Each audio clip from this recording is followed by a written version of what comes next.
for America is good for selfish greed, it seems. So with plenty of billionaires and their corporate mouthpieces propping it up, that stinking, rotting, zombie Republican corpse just won't die. This is Tara Devlin from RepublicanDirtyTricks.com. Go there and find links to my Facebook, Twitter, and Instagram communities, and keep listening for 2-minute tirades on demand on the Progressive Voices app or on the Progressive Voices channel on TuneIn. We stick together, we win. Some country is going to be the clean energy superpower of the 21st century. Clinton promotes climate and clean energy. I think it's real. I did not. Science is real. I do not say that. While Trump denies denial in the first presidential debate. Plus, coal industry tries to kill Obama's landmark power plant emission standards in federal court. All of those killers and more straight ahead. From BradBlog.com, I'm Brad Friedman. And I'm Desi Doyen. Stand by for 6 minutes of independent green news, politics, analysis, and snarky comment. I agree with her on one thing. Oh, good. The single greatest problem the world has is... Global warming? Is it global warming? Nuclear armament. Damn. Not global warming like you think and your president thinks. My president? Isn't he your president too? Wait, where are you from? Damn it, we do need to build that wall. This is your Green News Report.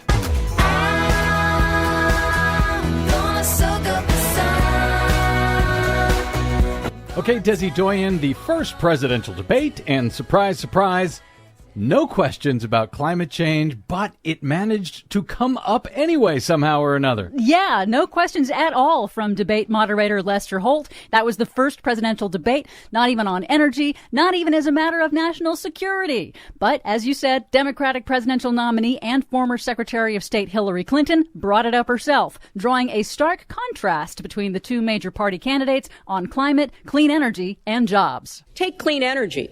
Some country is going to be the clean energy superpower of the 21st century. Donald thinks that climate change is a hoax perpetrated by the Chinese. I think it's real. I did not. Science is real. I do not say that. And I think it's important that we grip this and deal with it. We can deploy 500 million more solar panels. We can have enough clean energy to power every home. We can build a new modern electric grid. That's a lot of jobs. That's a lot of new economic activity. Now, first, to Clinton's point, upgrading our aging electric grid alone and hardening against cyber attacks will create thousands of jobs that cannot be outsourced to other countries, as will building resilience into our infrastructure for increasingly frequent extreme weather events accelerated by climate change. Who asked you to be a fact checker?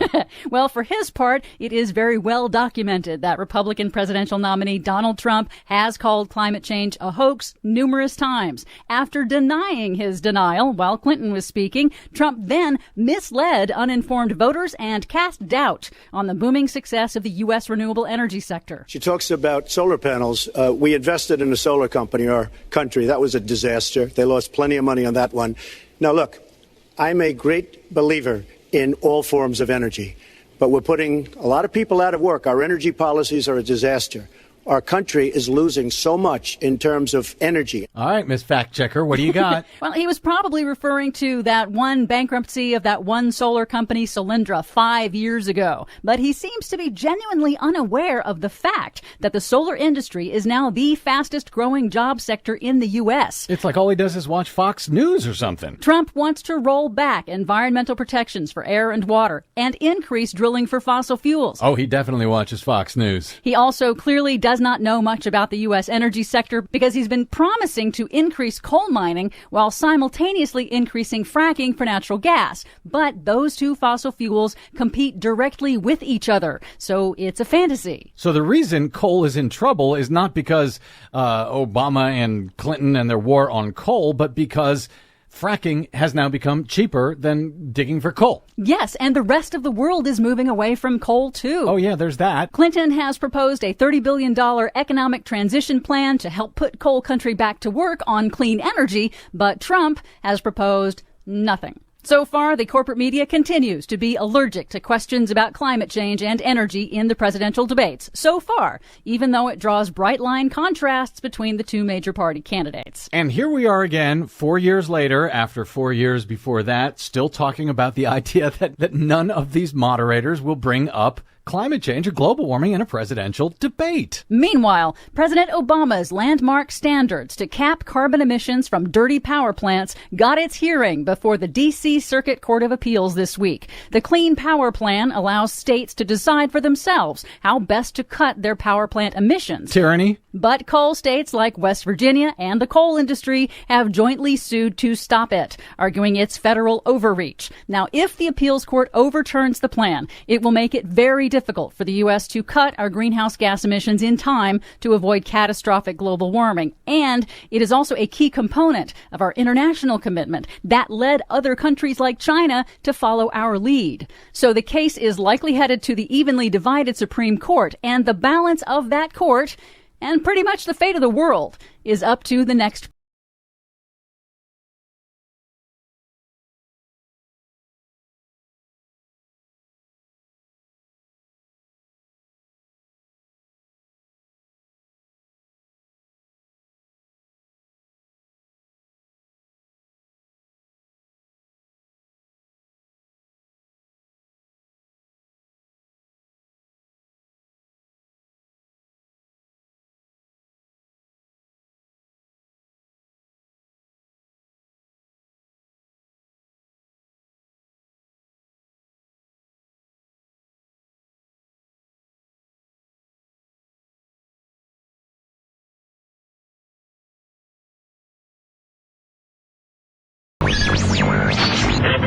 Mary had a little man, the fault. We believe that all men are created equal. To the magnificent mosaic that is America. Radio beacon to radio beacon. I have a dream today. Change has come to America. No. Knock, knock. Who's there? It's a figment of your imagination. Randi Rhodes Show. Turn up your mind. Oh, thank God. It's Friday, you bastards. You know, girls, it's great to live in a democracy today. Today. Where freedom is everywhere. Everywhere. But girls, we often take this freedom for granted. Really? Freedom of speech. Oh, yeah. Freedom of thought. Right. And freedom of action. Sure. But you know, gals. What? Just because a bunch of men signed that Declaration of Independence in 1776 doesn't mean that freedom was for men alone. No? Oh, no, you take Tom Jefferson. Okay. Ben Franklin. You know. John Hancock. Adorable. He's a hell of a guy for you right there. Yes. All these men had wives. They did. They probably had a few broads on the side, too. Right. These women wanted freedom just as much as their men did. But, gals, I wonder, do we? Oh. I think it's time that we women thought about it a bit. Hell, I think it's time we did something about it. Oh. So come on, fellow females of the 20th century. 21st. Be glad that you're an American. I'm glad. Proclaim your freedom. Freedom. And attention. Oh, dear God. Pledge allegiance. Allegiance and...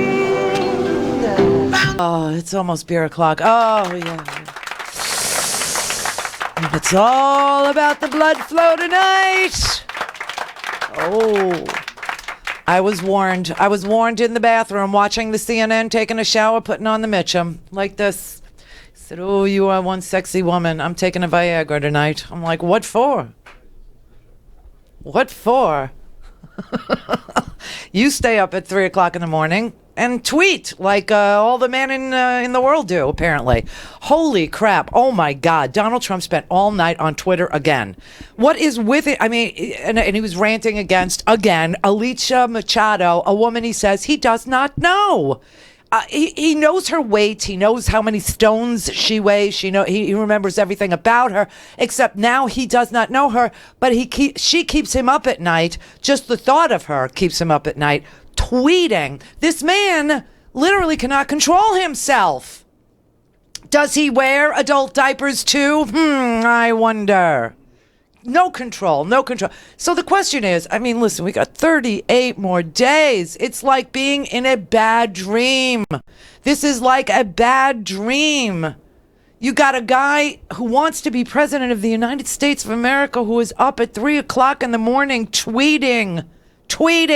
We have Anthony Weiner for that, and I don't see him asking for the presidency. Honestly.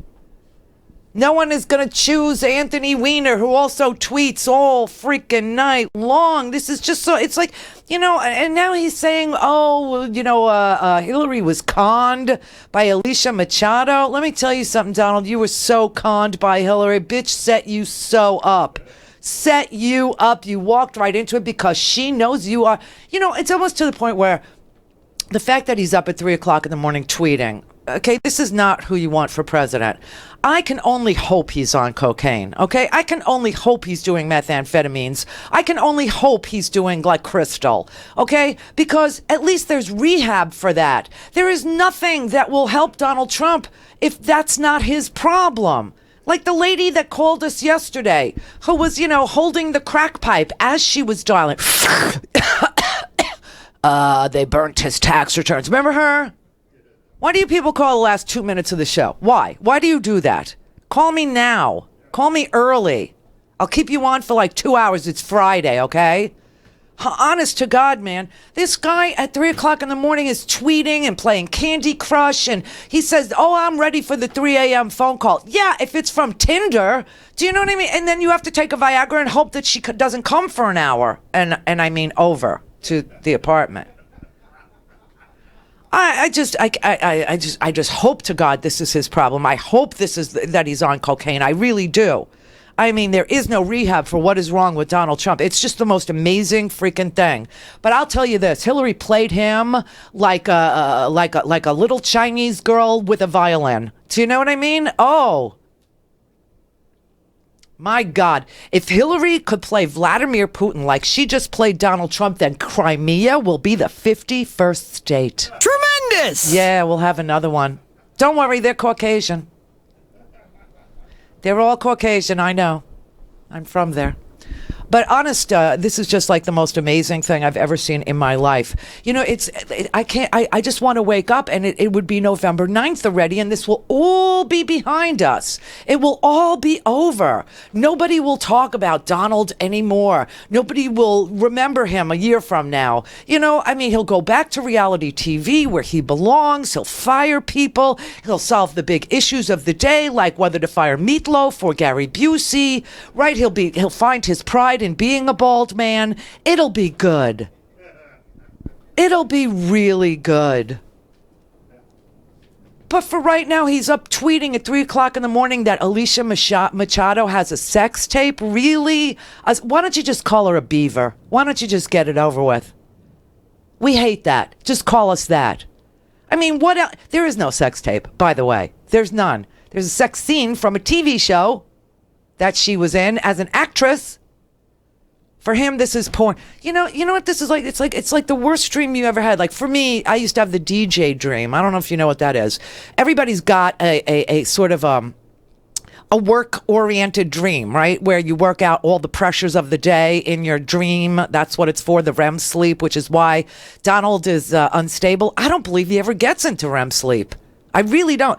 You know he's up in the middle of the night eating. You know that he's doing exactly what Howard's doing. You know what he's doing. He's touching himself. He's eating. He's crinkling papers. Melania is like rubbing the bunda going, please go to sleep. Please, you bastard. You keep me up all night. Please go to sleep. No, I got to tweet somebody and play another round of Candy Crush. What level are you on, Donald? 2,000. That's sick. But it's like a bad dream. The DJ dream that I had, like my occupational hazard, everybody's got a dream that, coincides with their... I don't know what the waitress dream is. I never had it. I have the DJ dream. I still have it to this day, and I haven't been a DJ, a disc jockey, since 1992. And I still have this damn dream where the record is running out, and I can't find another one. That's the DJ dream. For those of you who don't work, it's like... I imagine it's like waiting for the new Crate and Barrel catalog to come winter 2016. And then it comes and it's the same mid-century shit as the Crate and Barrel winter catalog 1964. Barry Goldwater all over again. This is what we're living through. You know that. I mean, not that I remembered the Barry Gold. I know Stephanie Miller's father, was Barry Goldwater's vice presidential candidate. But she doesn't remember it, and I don't remember it. We're not that freaking old. But that's what we're apparently living through as far as I could tell. Oh, see? Now God is pissed again. There he is. He's right outside my window. Every day. Every freaking day for this election cycle, God is... Wait till you find out. She's a woman, Donald. Wait till you freaking find out. God's a woman, and we were put on this planet to see how you treat us. And therein is your dilemma when you go to the pearly gates. Bye-bye, dickhead. Bye-bye.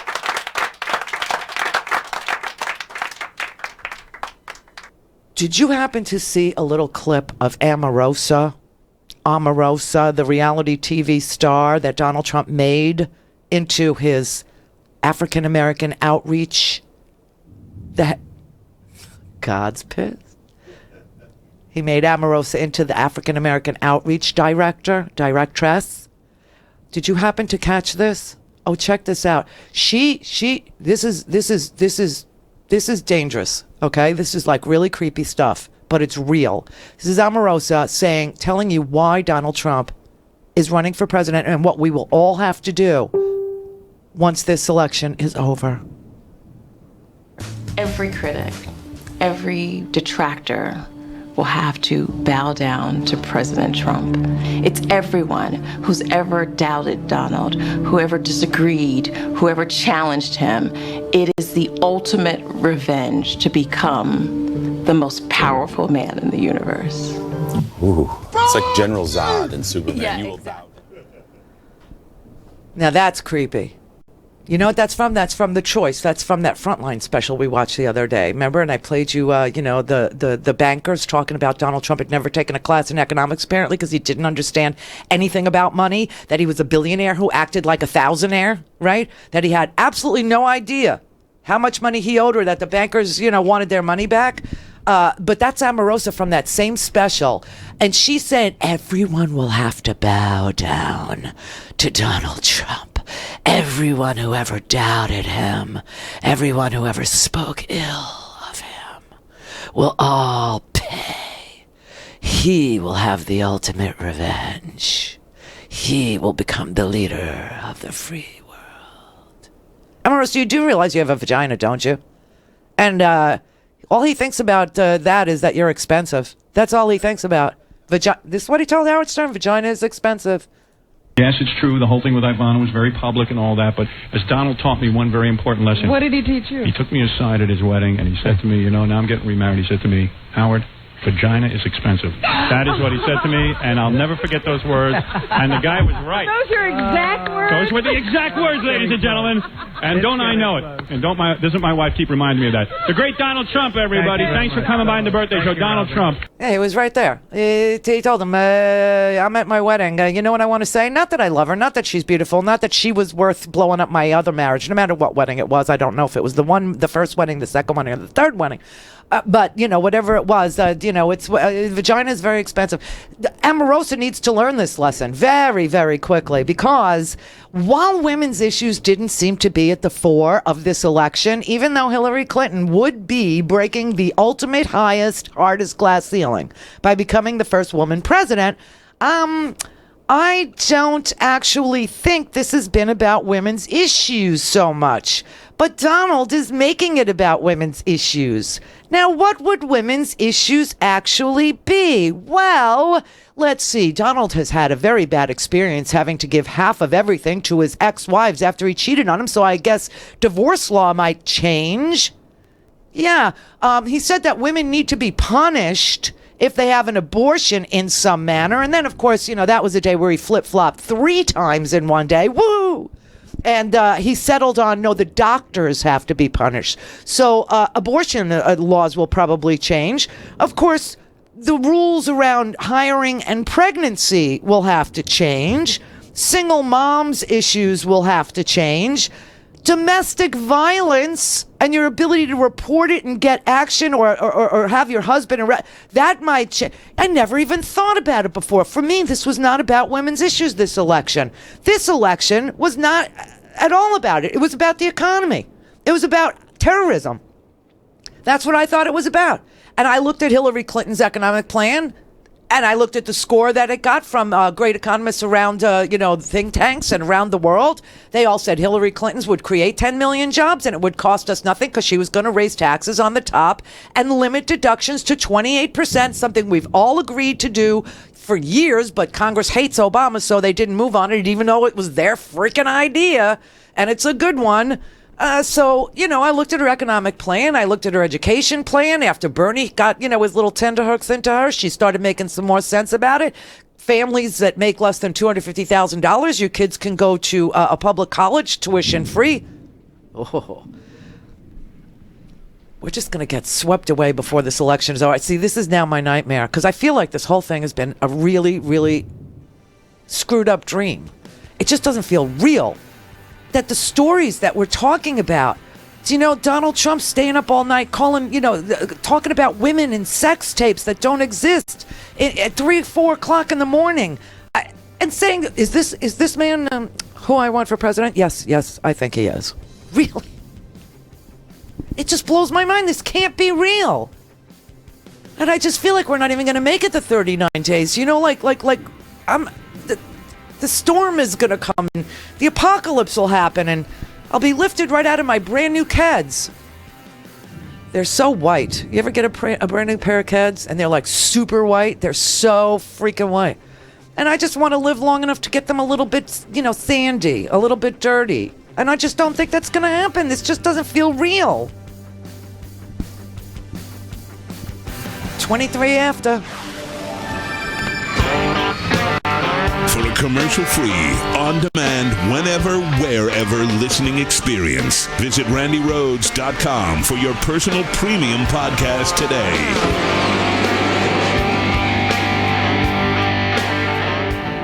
I am so excited to announce that ITM Trading is back to sponsor our new show. ITM Trading is a precious metals company that was a very loyal sponsor of mine for years and years, and our reunion couldn't have happened at a better time. 2016's been great for me and for gold. Did you know that gold outperformed the Dow this year by over 3 times? Since January, the Dow Jones is up 8% and gold is up over 26%. Some of the wealthiest and most powerful people in the country are diversifying huge sums of money into gold because they know diversification is the key. And maybe it's time for you to get diversified too. It's time to talk to my friends at ITM Trading about gold and how it can help you. Call them at 1-888-OWN-GOLD. They've been in business for over 20 years. They have an A+ rating from the Better Business Bureau. And if you'd like to know how to diversify with gold, call ITM Trading at 1-888-OWN-GOLD and ask for a free gold kit. 1-888-OWN-GOLD. 1-888-OWN-GOLD. I'm Rick Smith, and this is Labor History in 2.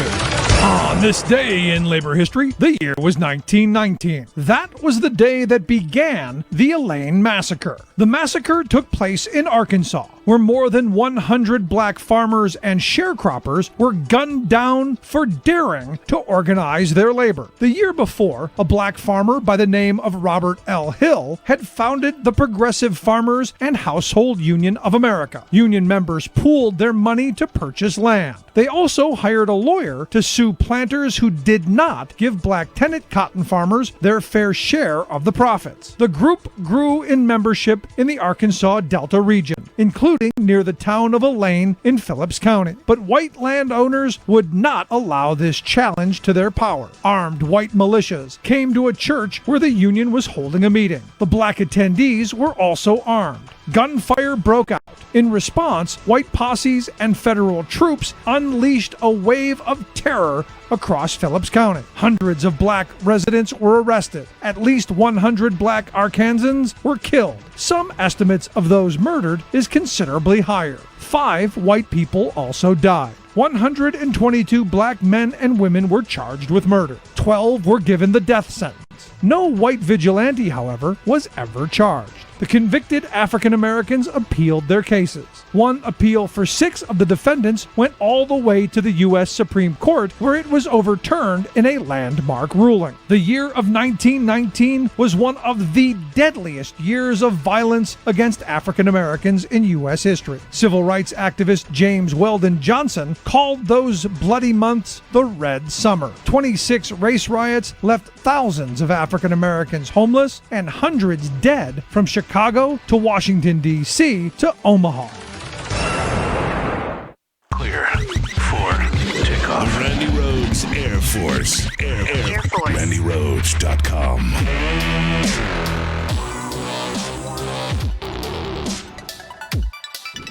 Oh my God, it's really storming here. I mean, it's just wow. It's crazy. It's crazy, and I'm sitting here hoping that the storm will just take us all away.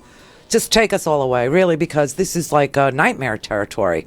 You know, you think about this. This guy is asking to be the president of the United States of America. We know he stays up all night long, and he's tweeting about sex tapes and weird stuff and how he hates this girl. You know, he's just like, I can't get over this girl. He just chews on it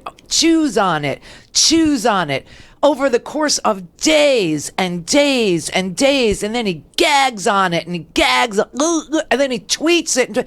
I mean, if an 8th grader did this, you would send this kid to counseling. But here we have a country where almost half of them are thinking that he's presidential material. It's like a nightmare. I can't, I want to wake myself up from it. All right, 561-270-3844. 561-270-3844. It is like a Flashback Friday. This is probably what the Goldwater campaign was all about in the 50s, but then it was okay to say, things about black people and brown people, and it's not okay now. And no, it's not political correctness. It's decency. Jim in Livermore, California. Hi, Randy. I cannot follow what your first monologue. That was just so funny. Thank you. Anyways, I bought your stinking podcast, and I couldn't listen. Thank you. Thank you very much. I listened to Wednesday's broadcast on the podcast, and you were talking about Hillary during the debate and her mentioning of the workers being stiffed. Yes. And are you there? I'm here in California, so we're not getting any of the Hillary PAC or the Trump PAC stuff. Is there any kind of advertising going on as far as the construction workers or the paint, the guy at the paint stop in Doral or anything? No, I wish it was. The commercials that she is running are great. There's no question about it. I'm sure you saw. You can look on the web. You can go to a place called The Briefing. That's Hillary's main little stop on the internet.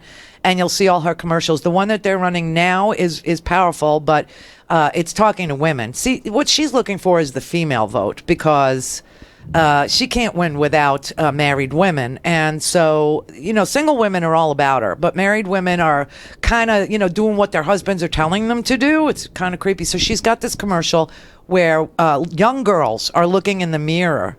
And every girl, and you hear Donald Trump saying she's a fat slob, and she can never be a 10 because her breasts aren't big enough, and all that. And so that's those. And the one before it was the one of people reading Donald Trump's words, women reading Donald Trump's crap. So I've seen both those. I mean, those were shown. I think, those are the ones. With all due respect, showed that, and so. But, I was doing some reading of how Trump is stiffed, and where there's been lots of liens filed against him and suits filed against him. And a couple of them were this year, or I should say litigated or adjudicated this year in 2016. And are you familiar with the one and they're both at Doral Country Club there in Doral. Are you familiar with the one with the paint spot in Doral yes. I mean, I went to the website and I found the court the order on the order to foreclose on his country club. Mm-hmm. And if I may, there was a non-jury trial April 15th, and it was bought by the paint spot. It was an action to foreclose. Apparently, he furnished paints and materials to the Doral Open, and he was still owed $32,500. Right. Now, at trial, the representative of the general contractor said that Trump declined to pay. He said that in his testimony that Trump had already paid enough. Right. The judge had found his testimony convincing because when he said that, Trump's trial attorneys visibly winced, began breathing heavily, and attempted to make eye contact with the witness on the stand. So, and the judge put this in his order, his observations, and he said he found that the lien was valid, and he issued a judgment to foreclose all superior to all the claims. So he ordered Trump to pay the paint spot $34,800. That's with interest. Right. But he ordered attorney's fees of $282,949. Because that's what lawsuits are about, the attorneys. Yeah. Yeah. So, anyways, there was he scheduled a foreclosure sale of it, and that was going to be held on June 18th of this year at the courthouse. But apparently these amounts were paid. But can you imagine the crowd at the courthouse with an opening bid to buy his country club of $317,000 to settle this guy's lawsuit? Right, and that's why he's paying it, because But there's a new deposition out today. I don't know if you saw it, but this is another one. You know, the postal building that he didn't buy it, and he certainly didn't build it. But he leased it. He leased the old post office in Washington, D.C. on Pennsylvania Avenue for $3 million a year, which is so below market price. It's almost unbelievable. But anyway, there's a lawsuit with a guy was going to put a restaurant into the old postal building. Oh, wow.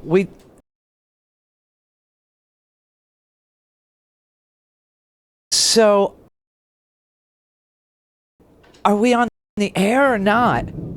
I'm telling you, it's like a dream. This whole thing is like a dream. This is not really happening. Do your computers work? Because mine do. They just came back on. I think we are still feeding. Yeah, mine's on. Mine's definitely on. I still have sounds. Fuck you! Yeah, we're on the air. Yeah, and the phone's still... I knew I would lose him. I didn't lose the phones, I don't think. Gary? Hey, Randy. Yeah, no, we didn't lose anything. Wow. Yeah, you're there. Wow. Roy must have done a really good... wow, everybody. Do you know what this means? This means... Roy! Our engineer actually gave us battery backup. Now, I know I paid for it, but it never works. Roy! All right, Roy! Yeah, Roy, it works now. It works. Hey. Kept us on the air. Wow, that's amazing. Go ahead, Gary. Yeah, there's a lot of thunder going on. Randy, it's right over us right now. I mean, it's like lightning right into my window. I mean, I got the drapes pulled, but... it's a little heavier where you are, but I'm getting in here, too. Amazing. There's actually two things I wanted to mention to you. Mm-hmm. You were talking about Trump supporters. Yeah. When I'm out and about, and I look at the people all around me, and I imagine that 50% of these people around me actually support this guy. Yeah. I fear almost, I don't fear for my life, but I fear for my soul. I know. That what kind of people could support a guy like this? And are they stupid? Are they crazy? Are they racist? I mean, listen, it's just terrible. Gary, I'm a really friendly person. Howard's a very friendly person. We talk to people. We're standing in a line. We're, waiting to vote, or we're standing in a line at the deli counter, or we're standing in a line at the checkout or whatever. And, you make casual conversation, whatever. If somebody talks to me, I talk to them, or if I see something, that's worth talking about, or, a magazine, whatever, you make conversation. I am so cautioning everyone not to talk to anybody until this election is over. I agree. You know what I do for a living? Probably 95% of the people I deal with in business, they're all Trump supporters. And you have to be like a closet Hillary supporter just so that you don't make enemies and lose business. It's exactly right. Yeah. And if you say to somebody here in Florida, where you are and I am, if you say to somebody in Florida, how could you... if this, you got a guy who's up between 3 and 5 a.m. tweeting about sex tapes over something that happened 20 years ago. He's obviously vindictive. His mind is shot. He can't let anything go. If you gave him, if somebody taunted, the United States or mocked the United States, we would be in a nuclear war in 5 minutes. How could you want this man as president? And you know what they'll say? He's not a politician. Or they'll say, right? Hillary's a liar. Right, but so is he. So he's a huge liar, the biggest ever. Right, but one is lying because one knows that she is so capable of guiding this country to a better place that no matter what they throw at her, she's going to make sure that she's still in play. You know what I mean? That she can still, pull strings, and she could still do whatever. But whatever she does, she doesn't do for her benefit. She does it for the benefit of this country. And the world. And whatever he does for the benefit of just himself. That's right. His bank account and his ego. And you know what? Today in that deposition, I was telling the guy before the lights went out here, That the deposition is about a restaurateur who leased with Donald Trump to put a restaurant in the new Old Post building, right?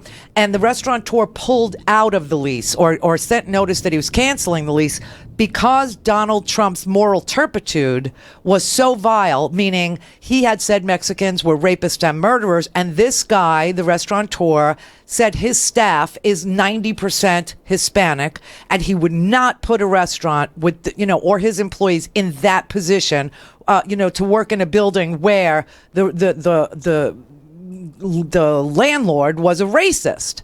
What a decent guy. And right, he is a decent guy, and so he sent Donald notice, and Donald was asked at the beginning of the deposition, who made the decision, to honor the lease or not to honor the lease? And he said, it'd probably be Ivanka or my son Donald Jr. And the lawyer said, well, how much of the business do they own? And he said, well, I don't know. And they said, well, how much of the business do you own? And he said, 80%. 80%. So everything is for his benefit, not even his kids' benefit. Now, if he gave this building to his kids 100% or 50-50, for each kid, or whatever, he wouldn't have to will it to them, right? And they wouldn't have to pay taxes on it. But he doesn't. He's too selfish for that. Right, he's too selfish for that. He might live forever, just in case, If he lives forever, or if, he becomes president, of course, the estate tax will go away, and then he can keep his kids from ever making decisions on his behalf, even from the grave. Hey, Randy, there's a second part of this question I wanted to ask you. I called in the other day, but I didn't get on the air. The debate that I'm worried about is debate number 3, where it's going to be a Fox debate hosted by Chris Wallace. Yeah. I think Wallace is going to set this thing up big time for Trump. So he's going to make him look as good as he possibly can to the American public. Why? What does Chris Wallace have to gain? Well, Chris Wallace wants a Republican president. Yeah, but Donald Trump's not a Republican. Well, he's running as a Republican. Maybe, but he's not. Donald Trump. Look, Trump's you know more about it than me, but Donald Trump is a fascist. He's not a Republican, and that's why when they asked the Republicans, "Did you see the debate?" Marco Rubio said he was working out. He was on an airplane. No, it was Scott Walker that was working out. No, it was Marco Rubio said he was working out, and Ryan said that he was on an airplane. Ryan. Yeah, none of them saw it. Right? They didn't see it. Well, I just don't want that last debate, that third one, to be a fix, and that's the one that's. It's okay. You know what? Think about it this. Memories. Well, this is it's early voting season. People have already cast their ballots, and by the time that third debate airs, people will have cast their ballots. So I can't wait to get to that early voting. Yeah, I know, and a lot of people have already started voting. So, and of course, Donald Trump gave a speech the other night. Was it last night? I mean, he's on every night in prime time. That's the crazy part. That's the really sick part. And that our campaign hasn't caught on to the fact that, today she's in Florida. She's right down the street, actually. And that's fine, but it should have been 8 o'clock, 9 o'clock at night on a Friday. Do you know? Not in the middle of the day. People are working. Donald Trump is on every night at prime time. Every night, 8 o'clock, 9 o'clock. He is on, and he makes people wait for him. Because I have to record them. I stopped because I think we've heard every single crazy thing that you will hear from him already. I mean, he was talking last night, and he was saying how the elections are going to be rigged, and you got to go out and watch everybody vote. Like you have to stand there and watch your neighbors vote because this is a dirty, dirty business, and they're going to try and rig this election. I mean, why don't we just have a snap poll and choose the president that way? David in New York. Yeah, hi. Hi. Hi, listen, I just want to draw your attention to two things. One is a very important article entitled German Green Warns of Native Threat. Now, just replace Native's name with Jules Stein. Now, this person, I can't remember his name, he is very, very against what we do in this country. He said that the Greens are stupid, that... Okay, I have no idea what you're talking about. I have no idea. Okay, tell me why I'm wrong. Tell you why you're wrong? I don't know what you said. Oh, you don't know what I said? No. Okay, I'll try it again. Yes. Okay, it's an article. There's an article. Okay, and what is the title of the article? The article is called German Green. German Green. And where are you reading German Green, please? Well, I read it some time ago, and if you just type it in, it'll show up. All right, go ahead. It was originally from consortiumnews.com, originally. It's where? Consortium News. Oh, consortium. Consortium, I'm sorry. Consortium. Right, I'm sorry, I apologize. But let me give you the title. You did. Okay. Right. Now, the second point I want to make. Wait, that's not a point. That's a title. Go ahead. I know, but I have something else to say. All right. Okay. The Republicans give a lot of money to Green candidates in elections that are close. And let's look this up. Republican money, the Green Party candidates. And this is taken willingly by the Green Party. Okay, that's two things I want to bring up to you. Okay, what are you telling me? I'm telling you that what the Republicans do is they give money to Green candidates to take votes away from Democrats. Okay, all right, let's do it this way. Let's assume that's happening. No, it's not assume. It is happening. Let's just look it up. You can find a lot of articles. German Green warns against Nader threat. November 1st, 2000. Could that be what you're talking about? Yes. All right. Yes. A founding member of the Green Party in southern Germany calls Ralph Nader's U.S. Green Party's campaign immature and an alarming threat that could put into power a Republican who was a certified polluter opposed to the ideals of Greens on both sides of the Atlantic. Okay, now, if that were true, that would be illegal because foreign money is not allowed in U.S. elections. So what are we talking about? I think you misunderstand it completely. Okay. He's not talking about money from Germany, but he's talking about the whole idea of running a candidate for president. No, it says Killian, now a journalist living in Charlottesville, Virginia, noted that the Greens in Germany used their seats in the parliament to join the coalition government of Chancellor Gerhard Schroeder, a social democrat. It's about pollution. You misunderstand. You totally misunderstand. He's really comparing the two different systems. Okay, you brought this article up, not me. So what? Okay. I thought you get it very quickly, but I guess what he's saying is that in the German system, as long as they get a certain number of votes, they take power because the primary system is based on percentages of votes, whereas our system is a winner-take-all system. They're different. Okay. So, if you get a certain number of votes in Germany... Yes, it's a parliamentary system. And your point is? Right. My point is we don't have a primary system. We have a winner-take-all system. Parliamentary. Okay? Parliamentary. I'm sorry. We don't. I'm a little nervous. Okay, we don't. We don't. And the Green Party is not going to win. So the only thing they can do is take votes away from a Democrat. Right. Okay? So he says that we're immature because the Green Party is running like it's a German system, but it's not. And the only thing it can actually do is help the Republicans. Uh-huh. That's what the article is really about. I'm shocked. The Randi Rhodes Show is live on RandiRhodes.com and the free Progressive Voices app for Android and iOS. Visit the App Store or ProgressiveVoices.com now. I'm David Pakman, host of The David Pakman Show on the Progressive Voices channel. Check out this clip from my show. Okay, as we wrap up our internal conversation about yesterday's first presidential debate between Donald Trump and Hillary Clinton. Later, we'll talk to Luke Vargas about some other angles. There's a short video that I'm going to play for you. And this is from CBS journalist Moshe Oinunu. I hope I'm pronouncing the last name right.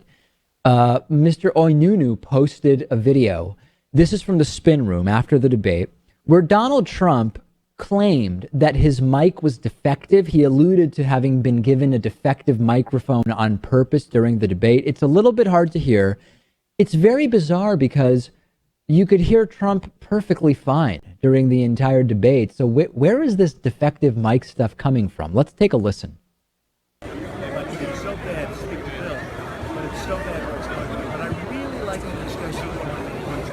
Mr. Trump, are you the winner? Are you the winner? Lester Holt, it seems like you guys were debating two people. Well, I felt he was fine, but I felt it was fine. And they also had gave me a defective mic. Did you notice it? My mic was defective within the room. No, I wonder, was that on purpose? Was that on purpose? But I had a mic that wasn't working properly. Did that explain the sniffles then? And if you look at all of your polls, Mr. Trump, were you blaming the mic on the sniffles? Yeah. Well, that explains everything. A deliberately sabotaged microphone that no one else noticed was problematic.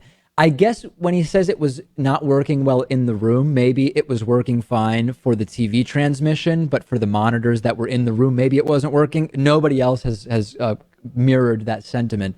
This is not the first time Trump has suggested that there was a problem with microphones. And I thought, well, this has to be a joke, right? He's kidding about the mic problem. But no, apparently this is real. Donald Trump saying that he had a defective microphone, truly a master of excuses. It actually would have served Donald Trump very well if his microphone had been defective, because nobody would have heard the nonsense he said. I would argue, had Trump had a defective microphone, he would have had a far better performance than what he actually had. Maybe he meant that he had a defective mind during the debate, not a defective mic. I don't know. I can't figure out what it is he was talking about. When I lose at a video game, I claim that my controller was defective. You know, if you've been playing Mario since you were a kid, you know that you can always go with the my controller isn't working right thing. And that's why I wasn't able to play well. And Donald Trump apparently using that same idea. Very, very strange. And I've asked a bunch of people who were in the room, and I said, did you have trouble hearing Donald Trump? Was there any reason to think that his microphone was not functioning properly or defective in some way? And the 8 or 9 people I spoke to who were in that room all said, I don't know what on earth Donald Trump is talking about. I guess if there is a chance that Trump will be president, and sadly there is, it's good that we know he can make excuses completely out of thin air for anything that he messes up, because he would be messing up a lot of stuff if he were president of the United States. Send me your thoughts about the debate.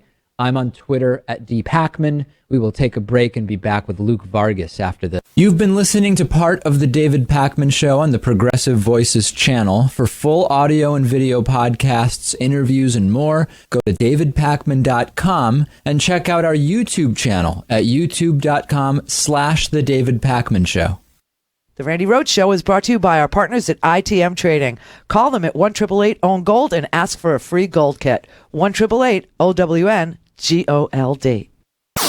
All things Randi at RandiRhodes.com. Go for launch. Speaking truth to power, the Randi Rhodes Show. Oh, yes. All right. So I think I understand what he said. This article, I don't know why this article in Consortium News from 2016 years ago was like stuck in his craw. It's a very Donald Trumpian thing where you can't let go. But I think what he's saying is that these third parties, like the Green Party and the Libertarian Party, the Gary Johnson Party, just exist to peel votes off of the two mainstream candidates, meaning the only two who could win. I mean, I hate to call them mainstream because Donald Trump is so far from the mainstream, I don't think his toes have ever gotten wet. Do you know what I mean? He's just so far away from any mainstream, any stream at all. He's more like a trickle of urine on his own feet. I mean, the guy is just unbelievably strange. However, did you see this video of Gary Johnson? I hope that you've seen it. It's the most bizarre thing. Apparently, it happened on MSNBC, which is why I didn't see it till last night when it was aggregated in other news media. But Gary Johnson, the Libertarian candidate, also at their... See, Jill Stein is not a threat. I mean, she's pulling 2%. In the states where she's on the ballot, she is taking 2%. And, in a horse race, okay, I get it. 2% could be a lot. But Gary Johnson is literally pulling 13% in New Hampshire. Gary Johnson is pulling 7% in Florida, 9% in Michigan, and 7% in Nevada. That's a lot. That's a lot. And then This, I don't know if this, the poll, well, I guess this is today's polling. I know it is, because that's, I looked at Real Clear Politics this morning. It's a brand new poll for New Hampshire, Florida, Michigan, and Nevada. And Hillary's ahead in all of those states. But Gary Johnson is really making inroads with apparently millennials who think Gary Johnson is only about legalizing the marijuana, which is bullcrap. Gary Johnson is a libertarian. Gary Johnson really does believe in privatizing education. Gary Johnson believes in privatizing prisons. Gary Johnson, is a fracker. Gary Johnson is a Koch brothers, and I think this is what the caller is trying to get at, is that you've got big money interests like the Koch brothers pouring money into third-party candidates to wreck the chances of Hillary Clinton. And that's a decent argument. I don't know why he's referring me to a 2000 article about Ralph Nader, like that. But this was Gary Johnson being interviewed by NBC's Casey Hunt, which, if you say 3 times fast, is something Donald Trump would probably say at 3 o'clock in the morning in a tweet. Okay, but that said, you have to watch this, okay? I mean, if you're just listening, you'll still get the gist, but just watch this. And that there would be an examination of me and Bill Weld as who we are and what we've done, and not based on that. I think I could stand up there for the whole debate. What? And not say anything, and emerge as a leader. What the? Now that was a what the moment, wasn't it? I mean, seriously. So, screw the Aleppo moment or can't name a world leader. What is that thing with the tongue? That thing that you do? I mean, really? That business with your tongue? What is that? That is disgusting. That is disgusting. That is so strange. I never saw anything like that. But of course, the Chicago Tribune writes an editorial today giving you permission to go ahead and vote third party, vote for Gary Johnson, endorsing Gary Johnson at the Chicago Tribune. Really? That guy there with the tongue? That's your guy. Now, last night I couldn't believe the editorial that came out in USA Today against Trump. It's so, and USA Today, they said this year one of the candidates, Republican nominee Donald Trump, is by unanimous consensus of the editorial board unfit for the presidency. And that's not easy to rip somebody a new ass when you're the biggest assholes on the planet. The editorial page at USA Today.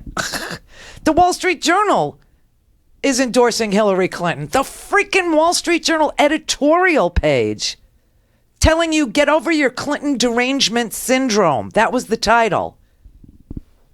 Clinton derangement. And they said, yes, she has, different proclivities to do this or that. But it has absolutely, in comparison to Donald Trump's megalomania, in comparison to his authoritarian fascist disinterest in the Constitution, she's your guy. The Wall Street freaking Journal. But what is with that tongue thing? How is this man even... He was governor of New Mexico. Somebody in New Mexico, you have to call me and tell me. How did that happen? I will tell you, Gary Johnson, just so you know, he's a union buster. He's a privatization freak. He loves everything privatized. He has no idea what the world is. He's never ventured out. I don't even think he has a passport. I'm not sure. All right, Mike in Boston. Hey, Randy, how are we doing today? Good. First of all, everybody out there, Randy needs to keep her light on. Please buy a stinking podcast. Thank you. Okay. Now that that's out of the way, I was talking with the smartest woman in the world. That would be my wife. Right. This morning. Good boy. And she was talking to me about what nationalism is and why it was resonating so much in this election. Yes. We saw it happen with Great Britain, and we see here. Now, what she was saying is that there are some nationalists who are definitely racist, but there's others who just feel like they've lost their jobs and things are awful. And, this is what Trump is saying. He says, we're losing and we're going to go out and we're going to go in. Well, we have no definition of what winning or losing is. All we know is that there are jobs or there are not jobs. All I know is that there are more jobs now than there used to be before. So why is this nationalist streak out there? What are these people believing? Not hearing, but what are they believing when Trump opens his mouth and spews whatever they want him to hear?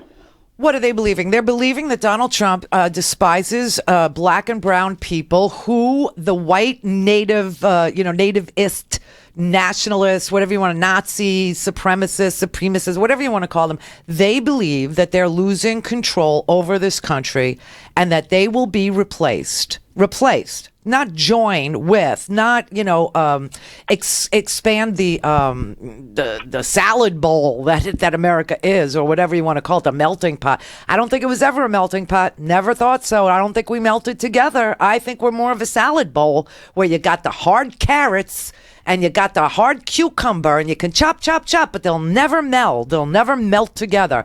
Well, white nativists believe that they are going to lose their prominence in the salad bowl to the carrot, right? To the other. Doesn't matter, what the other is. Could be a black Muslim, could be a white Jew, could be a Latin Catholic. It doesn't matter. They're so afraid of losing their power that they want black and brown people jailed and deported. That's what they hear when he speaks. Well, it doesn't amaze me. I know there's white people out there like that who just feel this is their country. Yes, it's called it's called the South. It's called the Great American South. They are still fighting the Civil War. They lost. When he talks about loss, this is where their minds are.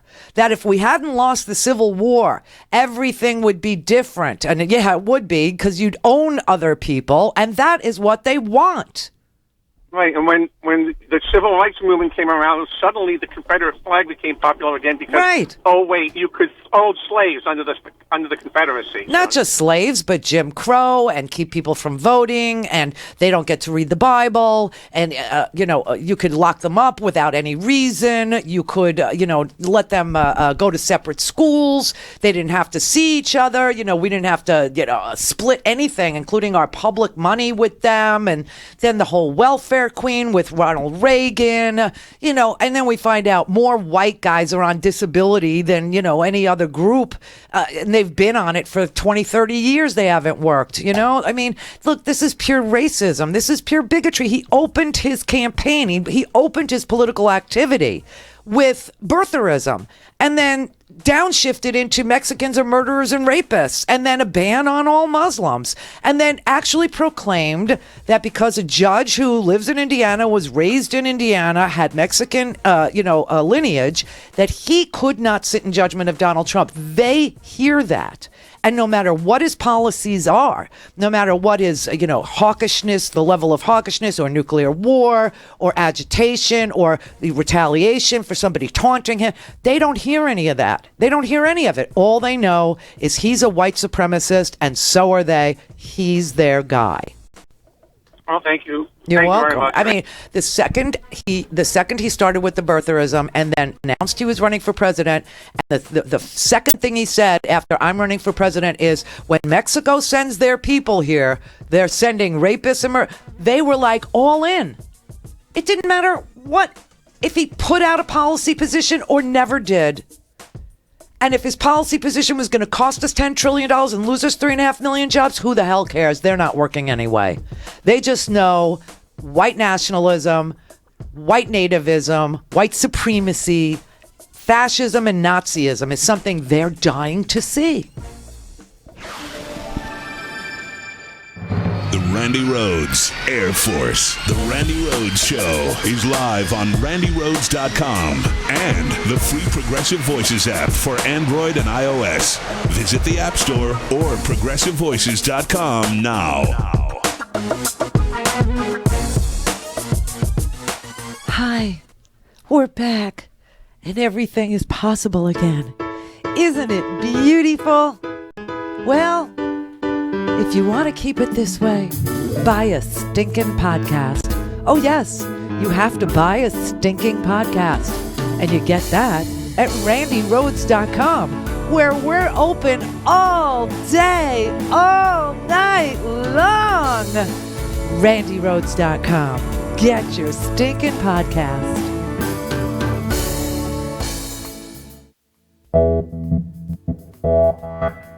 You're listening to WIN, Workers Independent News, a production of Diversified Media Enterprises. For WIN, I'm Joanne Powers. Labor activists and their allies picketed the ultra-conservative Freedom Foundation's 25th annual fundraiser in Washington state last weekend to protest its anti-union actions. Having failed so far in their attempts to get the state to pass anti-union so-called right-to-work legislation, the foundation has stepped up its actions from harassing unions in the courts to a campaign of harassment and intimidation of individual union members. They have a very aggressive campaign of phone calls and door-to-door visits to union members' homes, trying to convince them to leave the union. Maxine Regal is a member of Teamsters Local 117 and a founding member of Organized Workers for Labor Solidarity.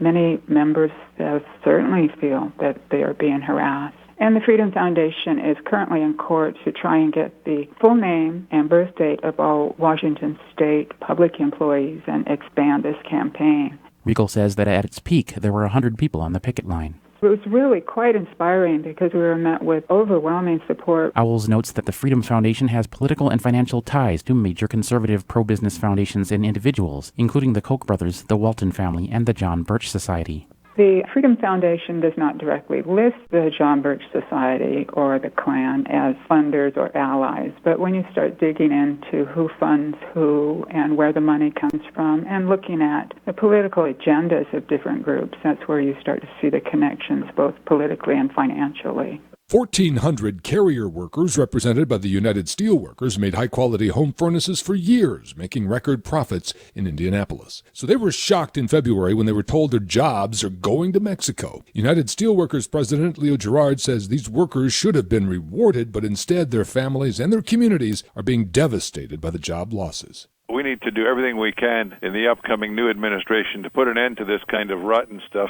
rotten trade deals that literally encourage. You get to cut people's wages from roughly $20 to $3, and then you end up getting tax breaks for moving the equipment there, and you leave the community holding the bag. That should be not only a moral violation, but a violation of law. Chuck Jones is president of USW Local 1999, representing the carrier workers in Indianapolis. This move to Mexico is because of corporate greed and unfair bad trade legislation. We have continued the fight against TPP and other unfair trade legislation. We must get our members out to vote in November, and they must vote for labor-friendly candidates. Brought to you by the IBEW, 750,000 men and women powering the way for an American comeback. Information on how to become an International Brotherhood of Electrical Workers Power Professional is online at ibew.org. You've been listening to WIN, Workers Independent News. For more information, visit laborradio.org. Your phone can be a source for progressive power. Yes, it can. Credo Mobile is a progressive phone company. So what does that mean? It means every month they take a share of their revenue, more than $150,000, and donate it to incredible progressive organizations like Friends of the Earth, Project Vote, Social Security Works, the Brennan Center for Justice. Even better, Credo lets people vote every month to determine how they divide this pool of funding.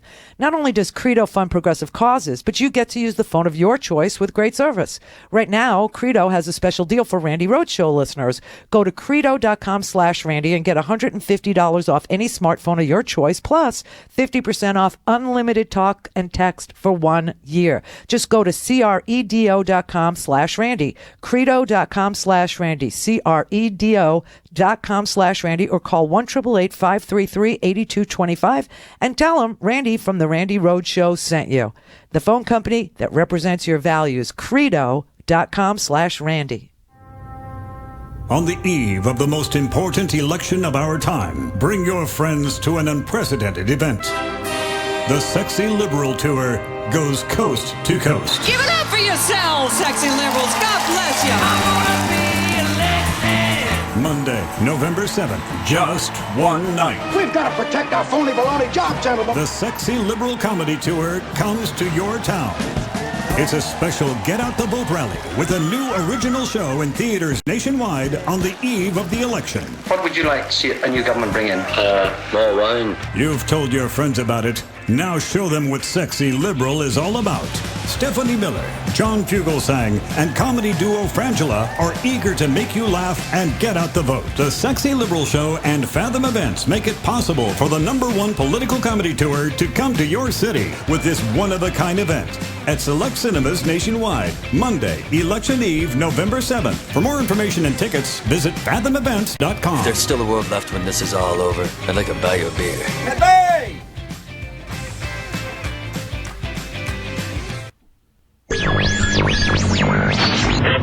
Mary had a little lamb.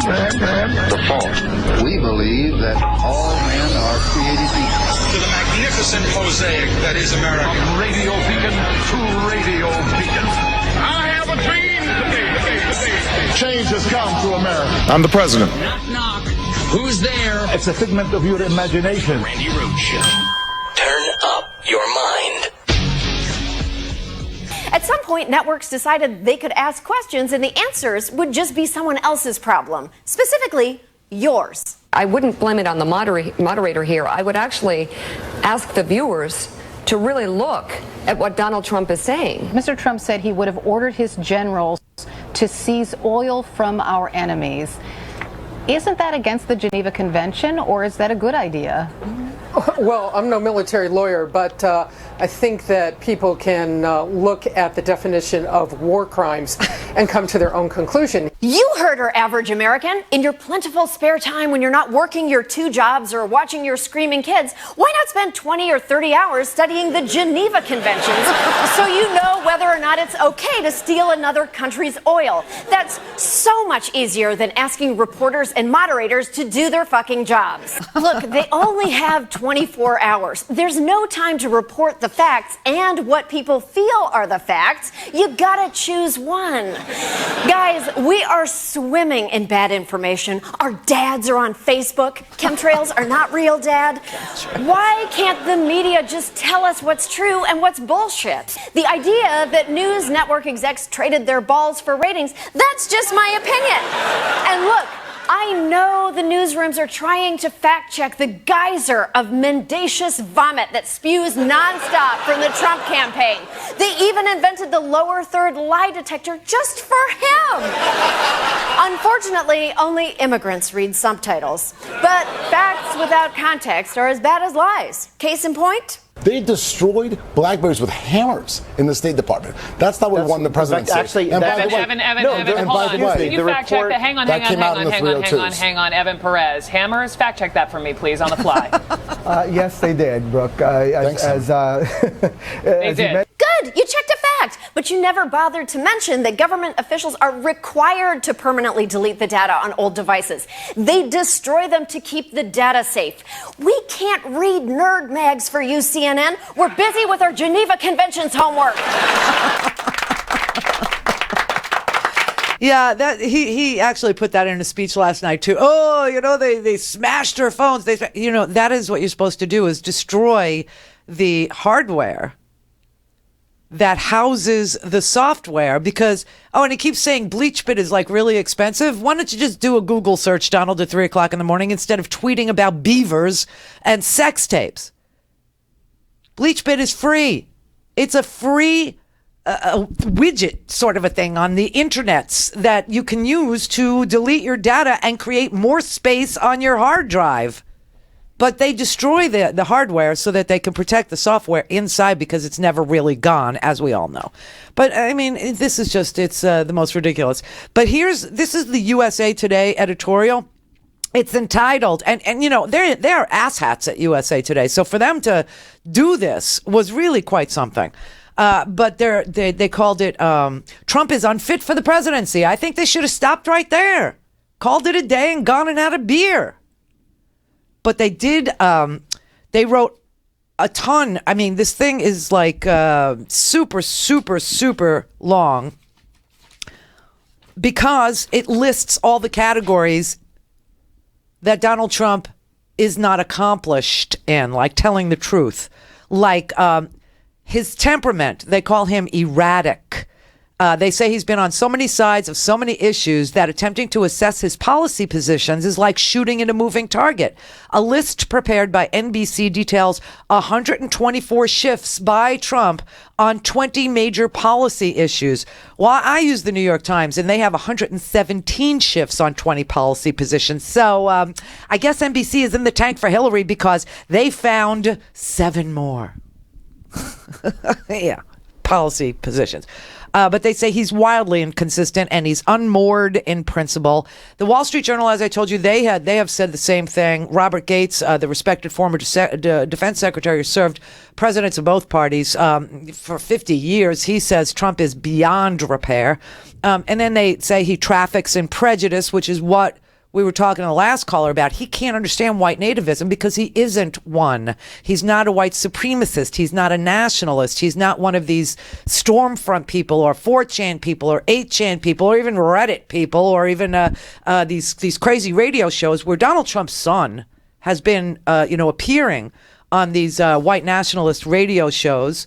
And yesterday, Stephen Moore, who advises the Trump campaign on economic matters, Club for Growth, never ever raise a tax. He was on another white nationalist radio show yesterday.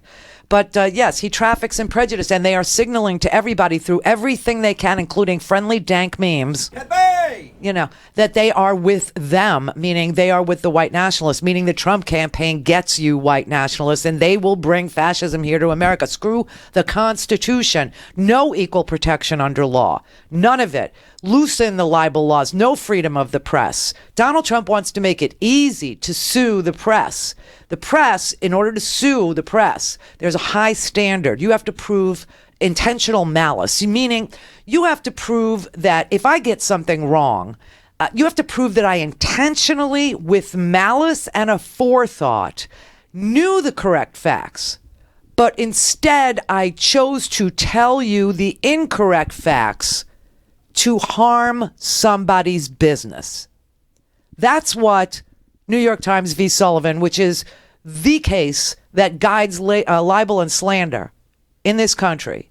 That is what that case requires. A person who feels the media is unfair to them, prove. Not that the media is simply reporting facts that you find inconvenient or facts that you don't like or facts that you want to debate or facts that you think are wrong. You have to now prove that the media intentionally and with malice published facts that ran counter to what they knew were the facts. Like Fox News. Like that. So Donald Trump wants to end New York Times versus Sullivan. Donald Trump wants to end equal protection under law. Donald Trump wants to end the 13th Amendment, the 14th Amendment, the 4th Amendment, because stop and frisk is one of those that violates the 4th. Donald Trump does not believe in freedom of speech. Donald Trump only believes, and I don't even know that he believes in the Second Amendment because he was so anti-gun for so much of his Democratic life. Even when he was a Reform Party candidate, Donald Trump was anti-gun.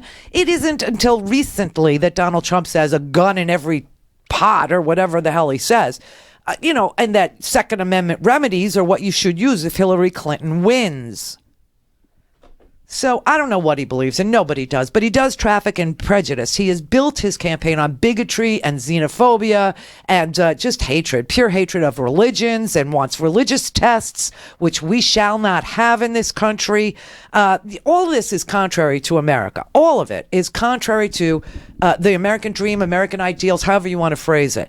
But he has all these racist sentiments, and they go way, way back to when he was a young man and was running his dad's, rental business in a building that his father owned and was putting, little C's on applications. Now, Hillary was supposed to know that certain emails had confidential material because they had little C's within the body of the email.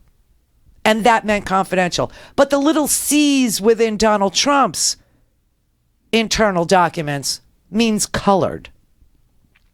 So you decide. They also said his business career is checkered, and I don't even think they got into the foundation, information today. They find out, the money that he raised for vets. It was a whopping $1.67 million that he raised for vets by asking the public to donate to his charity, and it turns out that you need to have like a clearance, a 7A clearance from the IRS in order to do to run a charity that takes public money. But that also means to get that status, to fundraise from the public for your charity, it means that you have to be willing to open your books and be audited. Well, Donald Trump is not willing to open his books and be audited, and so he did not apply for that license. And it's interesting because his son, who runs a charity, did. So it's known within the Trump family that you need that to run a charity that solicits donations from the public. So, I don't even think they got there. And then they said he isn't leveling with the American people. They said, is he as rich as he says? No one knows, because for the past 40 years, everybody's released their tax returns, and he won't release his. And now we don't know whether he paid his taxes or what his financial entanglements are with regard to foreign governments and foreign banks and foreign development deals and foreign licensing deals, which is pretty much what he does. He sells his name. And they said he's coursed in the national dialogue. He's a serial liar. And it says, but we don't support Hillary Clinton either. But we don't support Hillary Clinton either. Fuck you! What's the choice then? Well, let's go mosey on down to the Chicago Tribune. Vote Gary Johnson and his tongue into the office. So stupid. That's what I mean. They're asshats. All right, Stacy on the interstate. Hi, Randy. Hi. I'm calling to give you hope. I am the granddaughter of a deplorable who was in the KKK, and he's probably rolling in his grave because I have a biracial millennial daughter whose lineage is identical to Obama's, although we're not cousins. Nicely done. You see, this is my prescription for racism. Interbreed, everybody. Interbreed. If God did not want us to interbreed, he would not have made the children so beautiful. Well, that is probably the crux of racism, is not wanting people like my daughter, and you're right, she is the most beautiful. But anyhow, I wanted to also tell you that my lifelong Republican dad voted for Obama. He's going to vote for Clinton. My mom switched her party to Democrat, and she was a big Bernie person. And so just remember that in the heartland, about 40% of the people agree with you. They just can't beat the 60%. So that's one point of hope. And the other point I wanted to tell you is that, and I know you say, oh, you're not a doctor, but I am, and I know Donald Trump has bipolar disorder, which can actually be helped if he meets Catherine Zeta-Jones' doctor. And I think he has ADHD, too, and that may be why the cocaine actually calmed him down for the debate. Huh. So if he needs some Ritalin and he needs some, I don't know, Adderall, a little lithium. Yes, there could be hope. See, I'm not a doctor. I just wanted to give you hope for the weekend. Thank you very much. It sounds like your entire family has remorse, and I really applaud that. Well, my grandfather was upset that his English son married an Irish woman, an Irish Catholic. So it just takes a few generations to get it right. Yeah, there you go. And the last thing I wanted to tell you is I think you should do a Halloween promotional and a Thanksgiving promotional and a winter holiday promotional so that people can be thankful for you, scared of Trump and his orange face, and start the new year off right by getting a podcast. Thank you. Thank you. Drive safely, Stace. Thank you. Bye-bye. Bye-bye. Oh, that was nice. All right, Mike in Pittsburgh. Hi, Randy. Second time I called you. I missed that champagne pop. Ooh, sloppy seconds. There you go. Okay, All right. Just two real quick points. I could take the answer off air or the comment off air. Sure. The first thing I wanted to say was all the comments about how Donald Trump is new at debating. He went through 800 debates with all those Republicans in the field and beat them, so that's bullcrap. The second point is, if media was honest today, the headline or top story everywhere would be, Nazis shut down Newsweek for commie Castro lover Trump. That's all I wanted to say. Thank you. Well, I will say this. He's never debated one-on-one. He has stood on a stage with Christie, who took out Rubio for him. I don't know if you remember that. Remember, Christie was like his wingman, and Rubio was saying how New Jersey had been downgraded, their credit rating. And yesterday, the Hoboken, train accident, the train just went right off the track because they don't have the smart tracks where the track talks to the engine, and the engine knows to slow down because it's coming into the station, right? And the thing goes jumps over into the Hoboken terminal and takes out a woman, and injures all these people. So that's what Marco Rubio was trying to say, or what he did say to. That's what Marco Rubio was saying to Chris Christie, that we don't need a president who will have America downgraded the way that New Jersey had been downgraded time and time again under Christie's economic leadership. And then he said something from his talking points about, and don't tell me that Barack Obama doesn't know what he's doing. Barack Obama knows exactly what he's doing. Remember? And Chris Christie said, see, now that's what we hate. We hate those, you make a point that's not true about the economy. It was true. And then you back it up with your 25-second memorized soundbite. And Marco he started obsessing over his 25-second soundbite. And he kept saying, don't tell me Barack Obama doesn't know what he's doing. And Chris could go, there it is again. And there it is again. And he took out Rubio for Trump. For a commercial-free, on-demand, whenever, wherever listening experience, visit RandiRhodes.com for your personal premium podcast today. Buy a sticking podcast.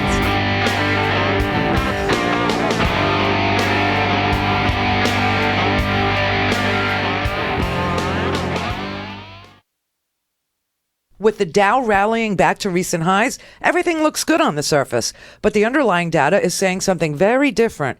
Experts are saying another recession may be on the horizon, and if Trump wins the election, who knows how bad things will get. Are you comfortable with Trump holding the keys to America's economic future? Well, hell no. He scares the crap out of me. So there's something that we all need to do. Protect yourselves. My friends at ITM Trading teach people how to use gold and silver as wealth protection in uncertain economic times.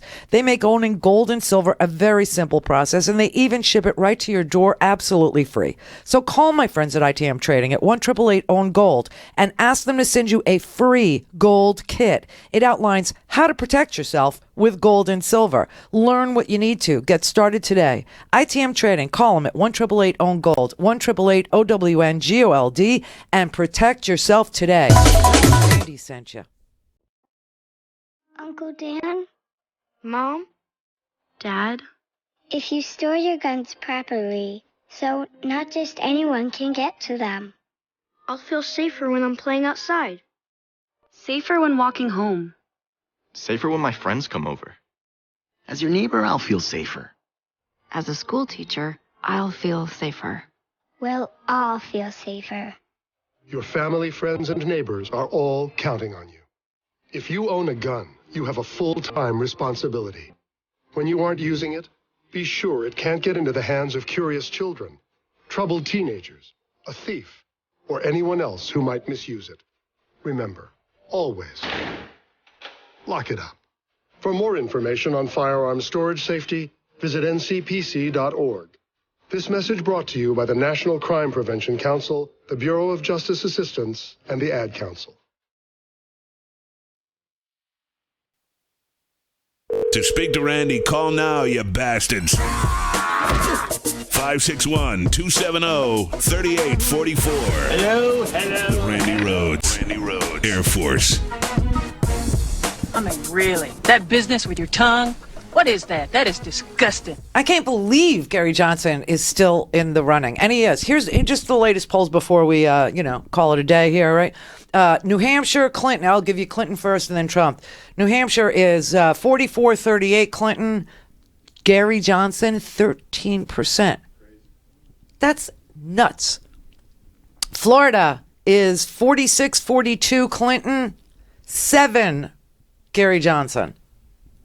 Another poll from Florida, 47-46. That's 1 point within the margin of error. Gary Johnson, 7. That thing with his tongue, I just want that to be the visual in your head as you're going to your little snack tray to draw the little line between the way we vote in Florida. We get these, you bring a little black pen and you get a little arrow, and the arrow is broken in the middle and you have to color it in. That's how we vote. So pathetic. So it's 1 point difference in Florida. Florida is definitely in play. Michigan looks good. 42-35 Clinton. 9 for Gary Johnson. 9. And Nevada looks good for Clinton. 44-38 and 7 for Gary Johnson. I told you this. You would know the results of the debate in some swing states on Friday. So today is Friday. I don't want to disappoint. So we got them for you. So it looks good in New Hampshire, 44-38. Florida is still so tight, such a toss-up. I bet you, all of the Cubans in Miami and, after that story yesterday about Donald Trump going and breaking the embargo, he's done there. So that's the end of that. So he'll have to go up to the I-4 corridor. He'll have to go to Ocala in Loxahatchee and parts west. But Michigan looks good, 42-35 Clinton, and Nevada looks good, 44-38 Clinton. So it's perfectly obvious that the Fox News poll was wrong, but the @Randi Rhodes Twitter poll was correct. So our people got it right and their people got it wrong. Get used to it. Robert in Naples. Randy, I love you. It's Friday. Friday. Oh. Hopefully I can make you laugh. This whole idea that he's not polished or he doesn't know how to debate. That mean Goon has been in front of 3,500 depositions in court cases, so he knows how to handle himself. So, he doesn't know how to talk or speak. That's bull. The other thing is that we got to get Hillary to play with his head. The next debate, what she's got to do, she's got to look at him straight in the face just before the start, and start playing with an earring. Tilt her head a little bit and say, testing 1, 2, testing 1, 2. Then say, hey, how you doing, Donald? How you doing? Oh, or better yet, say, demasculate the son of a bitch. Walk over there and say, hey, you filho de putana, I kicked your ass last time. Okay, I have this little fantasy too, okay? And, I'm not really that foul of a mouth, okay? Okay. Right, because I spent it's okay. I spent my whole life on the radio where there were rules about it, and so I still walk up to words and I don't say them because I'm so used to not being able to. But I have this little fantasy where, Donald Trump gets up on the stage and he starts talking to her about Monica Lewinsky and right, and all this stuff and the way she treated the way. First of all, let's just remember, Hillary is the injured party here. Bill cheated on her, right? And so, first of all, to bring it up and somehow say she enabled it or she was mean to those women. How many women are married to men who cheat who are very nice to the other woman? Do you know the girls. What is she supposed to do? Take her out to lunch? Are they supposed to have a sleepover where they braid each other's hair? They do each other's nails? Hey, Monica, come on over and I'll wash the dress. And while it's in the dryer, we'll make some snacks. We'll watch a little soap opera thing. We'll watch Real Housewives of New Jersey together. I mean, what does he expect her to be nice to these girls? That's insane. But I have this fantasy where he brings this up. And she just turns on her Tony Little kitten heel and puts her hand on her little hip and looks at him and says, hey, Donald, go fuck yourself. It would be the go fuck yourself heard around the world. Oh, damn straight, girl. I mean, if you were ever going to use that expression, that would be the moment. I agree. Yeah. She's got to remind him that he was the man. What's the word when a woman makes a man humiliated? Man, I don't know. I can't. Cuckolded him. Oh yeah. He say, you know what? This time I'm going to be even nicer to you. I'm going to give you a safe word. Anytime you want to, you feel threatened. Your safe word is more please. More please. Yeah. Yeah. Okay. More please. All right. And then, you know what? Maybe when she's talking, she's got to. Here's another thing. She's got to prove that she's got the stamina and the strength. Not to me, but his retards. I mean, that's a bad word. I try not to use that word. Yeah, don't. You know, for his people. You know, and what you got to say, what she's got to do is stand the whole time. You know, maybe even do some like rocket kicks when he's talking. Oh, please, please. In his head. You know what I can hear her saying. I mean, in my mind, I do hear that. And I think it would be the "go fuck yourself" heard around the world. I truly do. And you know, I don't use it all the time. I'm not that person, but it's probably because of the way I've lived my life. You know, in public, like on public airwaves, and I wasn't allowed to, but. You know, they're going to criticize her behavior toward Monica and Jennifer Flowers and all, you know. What were they supposed to do? Go out to lunch together, knit sweaters together, do beading, embroidery? What, they were supposed to make like a sewing circle together? This is the other woman. You want to scratch her freaking eyes at. The fact that she didn't physically go after these women is to her credit. And that she repaired the trust that was broken and still is married to Bill. You know, nobody does their marriage the same way. Everybody's different. Every couple is different. Everybody knows that. But what was she supposed to say about it? She called Jennifer Flowers like some two-bit cabaret singer. No, what was she supposed to say? Oh, I find her, you know, extraordinarily pretty. My husband has fabulous taste. In fact, we're going out to lunch, and I'm buying. Really? I don't even get it. Lori in Coconut Creek.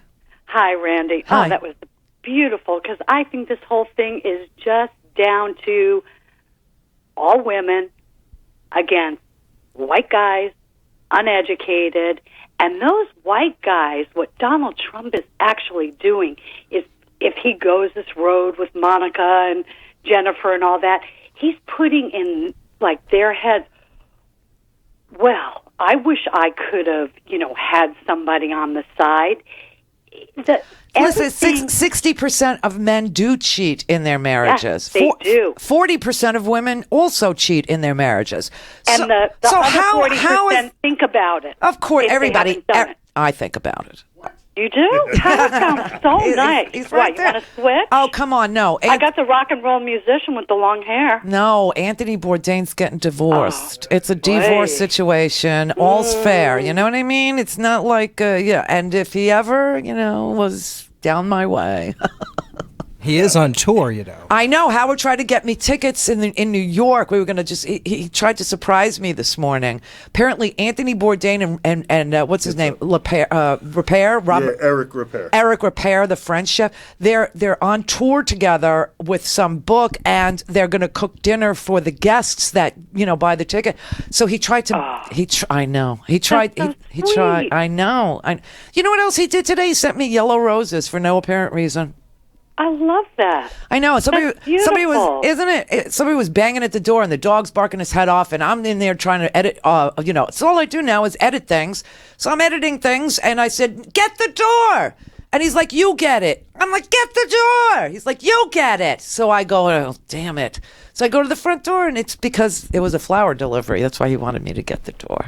Oh, that's so sweet. And Howard, you're good. Yeah, he's good. That's a good one. But I would still cheat on him with Anthony Bourdain. White guy. Yes, but I would still cheat on him with Anthony Bourdain. Just saying. But with that said, yeah. I think it comes down to something as simple as the white men are so threatened, especially the uneducated ones, because as women, when things got bad, when Bush killed our economy, we as women went out and got 1, 2, 3 jobs. Yeah. We were the ones that held up the family, and we've passed them by.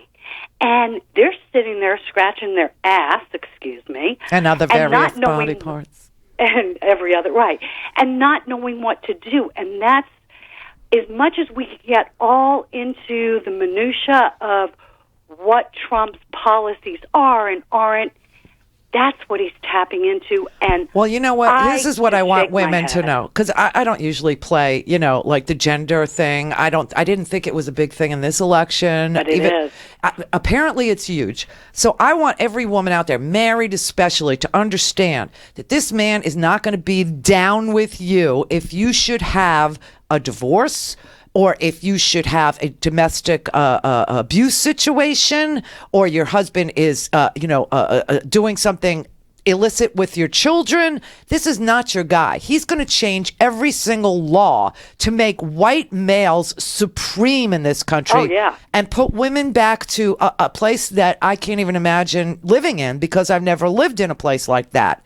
You know, I mean, we take all this for granted. I'm not, you know, people say, oh, by the way, and if you do care about your role in society, or the fact that you are a single mom, or that you're a married mom, and that you're doing, 3 jobs, or you started your own business and you still got to go home and cook a dinner, and you expect your husband not to pick up his hands to you, and all these things that you take for granted, just remember, Donald Trump doesn't believe those things. Donald Trump does not believe that, that he thinks that a woman should be punished for various things. Yes, from getting fat to anything else. He'll ban lap band surgery, I guess, for women. Lap band surgery. No, he'll actually get that covered under insurance. Nothing else, just that. And breast implants will be free. Oh, that's true. He likes the test. He loves them. He loves them. I don't know what he'd think of me. I mean, let's see, I quit the smoking. I did, I'm going through menopause. I don't know. I'm not 110 pounds anymore. Yeah, no, I mean, you're finished. You're invisible in this society. I know. It's so terrible. Well, too bad for you. You know, your prime years are over, and now you're invisible, so just fade into the background and take what he gives you. And this is what I do not understand. See, I didn't understand. Supporting him honestly, are thinking. I didn't understand it either until like when Rush Limbaugh would sit on his radio show all the time and talk about feminazis. It didn't register with me. I just knew it was a pejorative. You know, it was just like, why do you talk about women this way? I didn't even understand it, because I've never lived in a world where I couldn't be independent. I never lived in a world where I couldn't make my own mind up about whether or not these were my childbearing years or these are my childbearing years. And we had mothers who pushed us to be the best we could be. No, I had a mother who said, if you're going to drop your drawers, here's some birth control. That's what I had. Okay. Right? And so I grew up in a time when it was a no-brainer, you know? Like, you could do what you wanted to do. You could be sexually active or not. Just protect yourself was basically the way I was raised, you know? But honest to God, man, to take us back to a time that I don't even know what it would be like for women to go to back alleys, or for women not to be able to take contraception and control the 9 kids that he wants you to have, because he doesn't want you out of the house. He wants you home barefoot and pregnant. Not that he's into supporting that whole environment. He just wants you not to go out, or, that he wants to beat you and you shouldn't be able to call the police. You know, I don't know. I don't know what that world is. And I don't want to know what that world is. But now I understand what feminazi meant. It meant that if you were on the wall, if you were on guard for women like me, because you had come before me, and that you wanted me to know I was standing on your shoulders, and that all that I just said was possible for me because of them, then they were Nazis. They were feminazis. And Nazis because they took away what they perceived, white, portly men, apparently, with, hearing aids and bald heads. They apparently think that a powerful woman is a frightening thing. That's too damn bad. I know a lot of really, really seriously sexy guys who think that a powerful woman is the hottest thing on the planet. I remember when, a man would look at a girl like me and say, "You're more dangerous than a shotgun. I just love you." They don't, I don't, and now I understand it. Now I get it. Just listening to Trump and this whole latest thing with the 4 o'clock in the morning tweeting and the sex tapes and all this crap. It's ridiculous. I mean, his Miss USAs did sex tapes. Jay in Nevada. Thanks, Randi, for taking my call. Mm-hmm. Well, I wake up this morning at 1:30, saw Twitter, saw Trump saying, "Check out this porn." So, I'm a single guy, and 1:30 in the morning. So I'm going, okay, I'll check out the porn. Yeah, I'll be doing that tonight. It ain't porn.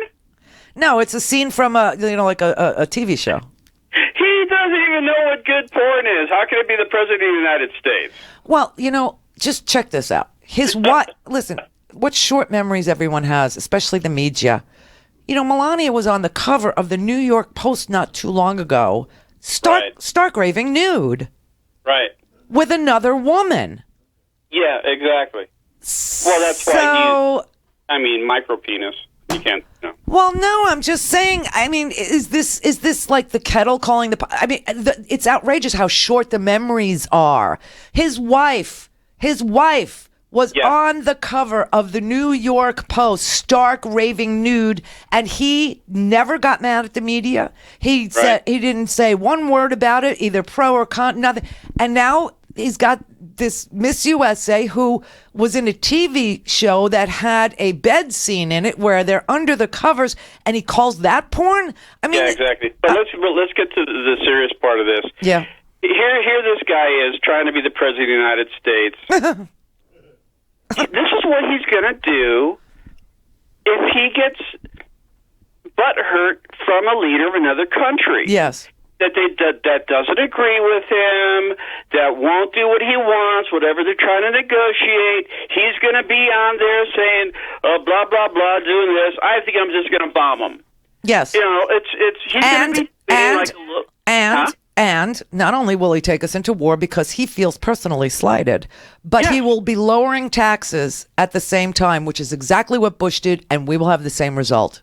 Oh, and building up and building more ships and jets and putting more troops into the services. So he's reducing income, creating more debt, and we're going to be back in the hole, losing 800,000 jobs a month. Well, his tax cut plan loses $10 trillion for us. Exactly. And a war and a war is about $6 trillion. So you do the math, okay?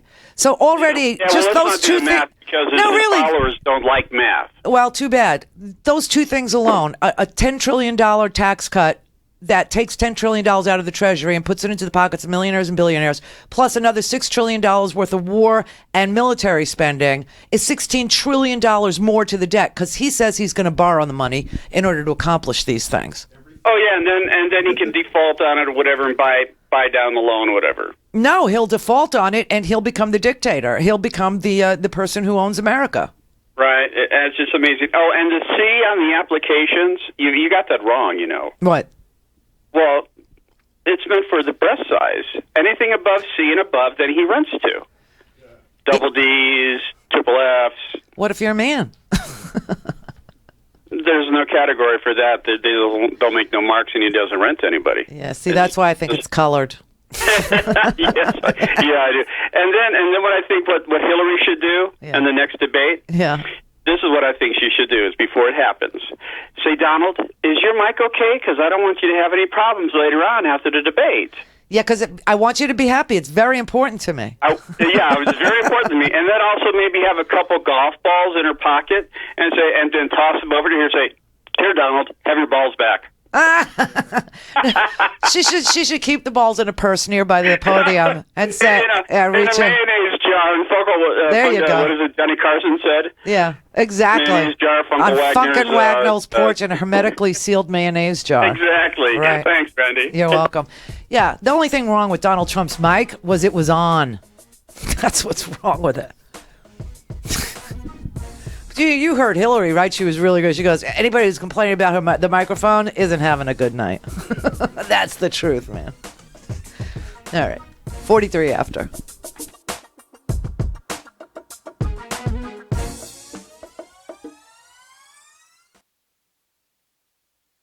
To speak to Randy, call now, you bastards. 561-270-3844. Hello.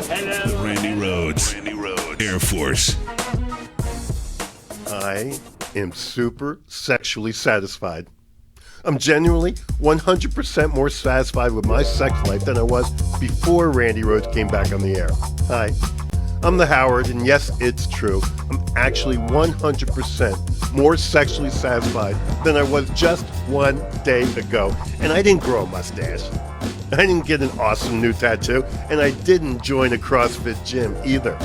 I just bought a Randi Rhodes Air Force t-shirt. And when I did, I told Randy, well, there, I've done my part. How do I look at my awesome new Randi Rhodes Air Force 100% super soft cotton tee? And Randy said, that's it? That's all you did to support this unfreaking, unbelievably hard effort? Okay, Howard, go fuck yourself. So I did. And I have to tell you, I still got it. Get your super soft Randi Rhodes t-shirt at randirhodes.com. Just click on podcasts and swag and order yours today. You'll feel a lot better after you tell Randy. If you own a gun, you have a full-time responsibility. When you aren't using it, be sure it can't get into the hands of curious children, troubled teenagers, a thief, or anyone else who might misuse it. Your family, friends, and neighbors are all counting on you. Remember, always, lock it up. For more information on firearms storage safety, visit ncpc.org. This message brought to you by the National Crime Prevention Council, the Bureau of Justice Assistance, and the Ad Council. This is why you so hard to pay the mortgage. Because home is more than four walls and a roof. It's that porch swing on a summer night. It's pajamas with feet and everybody over for Sunday dinner. And that old stuffed chair in the living room you just can't get rid of. This is why you work a second job. This is why you learn to fix things yourself, so you could save on repairs. Because home is your place, your memories, your family sleeping in their own beds at night. And that is why we want to help. We are making home affordable, a free government resource that can make paying the mortgage easier. And now even more options are available. Call 888-995-HOPE today. That's 888-995-HOPE. Or visit makinghomeaffordable.gov. Good night, Mama. This is why. Brought to you by the U.S. Treasury, HUD, and the Ad Council. The Randi Rhodes Show is brought to you by our partners at ITM Trading. Call them at 1-888-OWN-GOLD and ask for a free gold kit. 1-888-OWN-GOLD. All things Randi at RandiRhodes.com. Go for launch. Speaking truth to power, the Randi Rhodes Show. Oh, man, this went fast. All right, Dan in Indiana. Hi. Hey. Randi? Yes. This is Vic, and I was just taking the clothes out of the dryer. But I got 2 points. The first one is they keep talking about Bill Clinton cheating on Hillary. Yeah. Right? I mean, there's... Okay. But what if he wasn't doing it for himself? I mean, what if he was doing it for Hillary? Cheating for Hillary. Yeah, I mean, what if he was doing it for Hillary? I mean, what if he was just practicing? You know? Oh, practice. Right. I mean... You know, are we forgetting, though, that Donald Trump is the most practiced? He's on wife number 3. So is Rudy Giuliani. You know, I mean, these men and Newt Gingrich, all these guys around Donald Trump are on wife number 3. I find it so fascinating that they need to practice so much and not get it right. Well, I mean, if they're doing it for themselves, they're not practicing. That would be cheating. Thank you. I mean, I want to make sure you get that straight. Okay, good. I agree with you. Ryan in Citrus County, Florida. Citrus County? Oh, yeah. How'd you find me? Yes, ma'am. Wow. How do I? YouTube. Live. God bless YouTube. Thank you. Well, yes, I had wanted to say something about talking to Trump supporters. Okay. And that is, we do have to engage. Yes, you would know. Yeah, yes. And a lot of the times, a lot of Republicans don't support Donald Trump. And what I've seen is that if you talk to them and get to the root of the issues, it's the same old Republican stuff. They're not as racist as you think. The thing about it is that the racists were the ones that put him over the top. Yeah, I agree with you. Primary. Yeah, but what really breaks my heart is about 30% of this country are white nationalist, racist types or people that sympathize with them. That's heartbreaking. But you're right. He can't win with just the racists. He's got to get, married women. He's got to get, married men. He has to get all the white guys, right? I mean, there's no question. Right. And listen, if they can't remember that trickle down George W. Bush economics crushed this country, then they're hopeless. Well, that's the thing that I don't agree with, and neoliberalism is the problem. It's Hillary. It's both of them are causing this. Well, let's talk this through. Put out a report. Let's talk this. The BBC just said that 30-year-old men and women in the United States have half the amount of wealth that 40-year-olds did when they were 30 years old. You know why, don't you? Do you know why? Tell me. Do you know why? Why? Because of student loans. That is a huge problem. Yeah, and who's addressing that? Who's talking about renegotiating the interest? I mean, if you could finance your house over 15 years at 2%, which you can, or 30 years for 3.4. Why should a student loan cost 8%? Well, why should it not be included in your taxes like it is in Europe? Okay, so this is what she's saying, that anybody who makes $250 or less, their children should be able to go to a public college, tuition free. Now that would relieve all of this lack of wealth in our young people, and they know it. They totally know it. And therein lies the dilemma. No older white man is voting because of student loans, but the younger kids are. They are voting for that, and that is a big damn deal. Problem they have is they loved Bernie. I loved Bernie. Okay, Bernie was the real thing, the genuine article. He was a straight shooter. He was, talking the language, walking the road, and he lost. And when you work your heart out for somebody, it's very hard to forget that you love them. But this is the general election, and it's time to fall in line. You fall in love during the primary, you fall in line during the general. And it's time that everybody falls in line. It's not neoliberal policies, it's banks. It's always neoliberal policies. It's so not. Look, they closed down 51,000 factories in the United States. Yes, since 1979. Yeah, the peak of manufacturing in the United States was 1979. Yes, and wages haven't. And we had Ronald Reagan through the 80s. Okay, so it's not neoliberal policy. He did the same damn thing. Democrats have always and listen, always. George W. Bush. They've been lockstep with the Republicans. They beat us over the head with it's not true. Social issues. It's not true. And I love social issues as much as the next guy. I know, but you know what? It's not social issues. It's even if I get through college. Stop talking. And I can't get a job. Stop. I'm still not going to be able to do anything with my life. If you can't have jobs in this country. And I'm not saying raising taxes, lowering taxes. Wait a minute. If You can't our millennials are ignored. You can't have a job in this country? What job were you looking for that you can't have? A factory job? I've had 8 jobs in 10 years, and 7 What do you do? Closed. What do you do? I'm in IT. And you've had all these jobs? That's crazy. Yes. I'm looking for an IT person, and if I found one that I could afford, trust me, there's no way I would ever let them go, unless they didn't show up for work. Well, that's not exactly, what I've experienced in the world. Well, why is that? It has nothing to do with neoliberal policies. You wouldn't even have. Well, I also live in the. You wouldn't have a career in IT if it weren't for Bill Clinton and Al Gore's administration. You wouldn't have an IT job if it wasn't for DARPA and the government. The market determine if I have a job or not. The government determined that we would have computers everywhere because the idea that we had DARPANet and the idea that we took that and commercialized it and allowed for a commercial industry to bloom and blossom. That's why you have a job. That's exactly what the entire Clinton administration was about. And then you had George W. Bush with his policies, and it's always, always, always going to be about war and peace and taxes. That is what determines an economy. And quite frankly, I lost value. And quite frankly, I lost value on my home. Yeah, so did I, because of George W. Bush. Bush did not enact what. Nobody did absolutely nothing to rein them in as they were bilking us. You remember George Bush's, entire thing started with Enron, right? And there was and they didn't even want to prosecute. They just said, "Do what you want to do."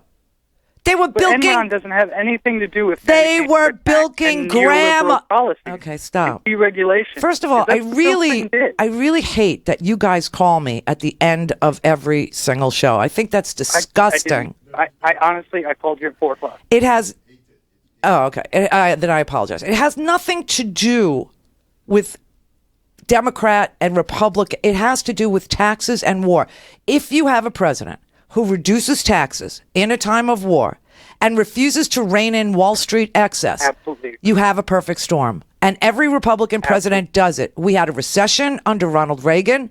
We had the stock market busted in 1987. They called it Black Monday under Ronald Reagan. You didn't have any of these troubles under Bill Clinton, okay? You just didn't. And you didn't have any of these troubles under Barack Obama. You had all these troubles with value to your house, your 401ks, jobs going out the door, people being fired, escorted out of the building with their boxes full of whatever the contents of their desk was, with security walking them out during George Bush. We lost 800,000 jobs every month under George Bush for the last year of his presidency.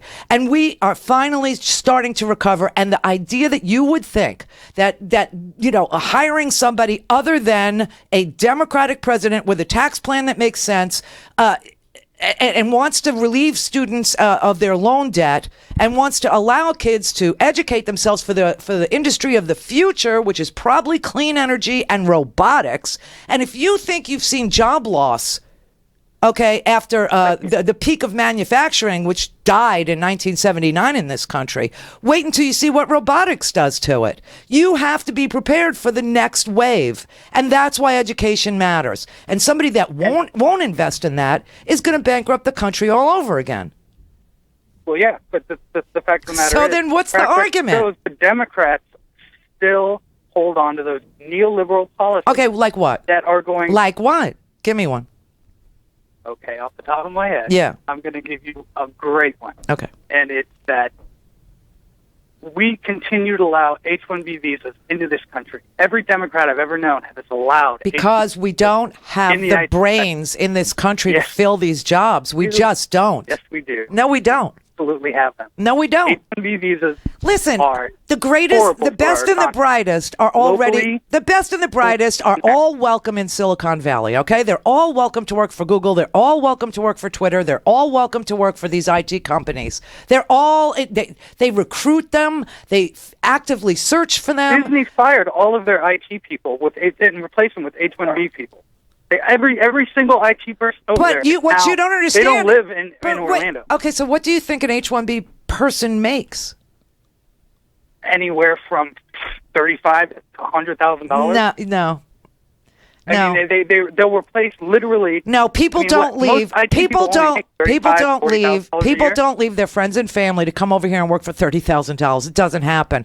Oh yes, they do. No, it doesn't. They do in the nursing profession. It doesn't happen. We have a nursing shortage.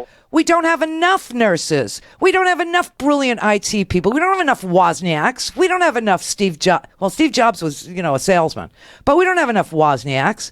We just don't. So then why are these companies firing Americans that have the same qualifications? What company is firing Americans with the same qualifications? Disney did. Disney emptied out their IT people. Disney is about as Republican a company as you're ever going to find. Disney is like a Trump company. It's a race to the bottom of the labor force. I'm talking Silicon Valley. I'm talking about people who invent things. I'm not talking about radiologists sitting in India reading your X-rays. I'm talking about real IT people, seriously gifted math and science people who do much more than write code. They invent things. Why do you think all the games come from overseas? Why aren't we doing it? There's no boundary on that. There's no physical boundary that keeps somebody from releasing the next Candy Crush, but they're not doing it. You need to invest in education here. We're 17th in college graduation in the world. How is that possible? And how is that acceptable?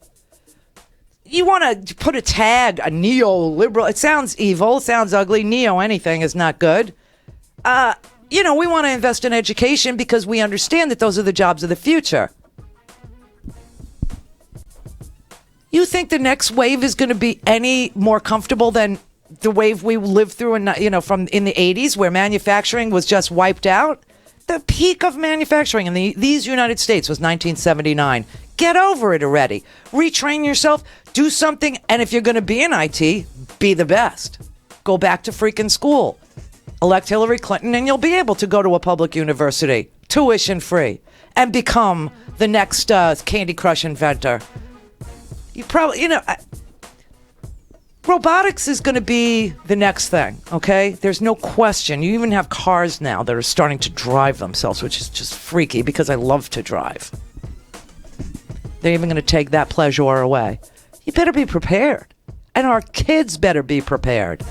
And that means education, math, science. Cannot be 17th in the world in college graduation and expect to compete with Chinese kids who play the violin by the time they're 2.5. Have a good weekend. Love you. Love you.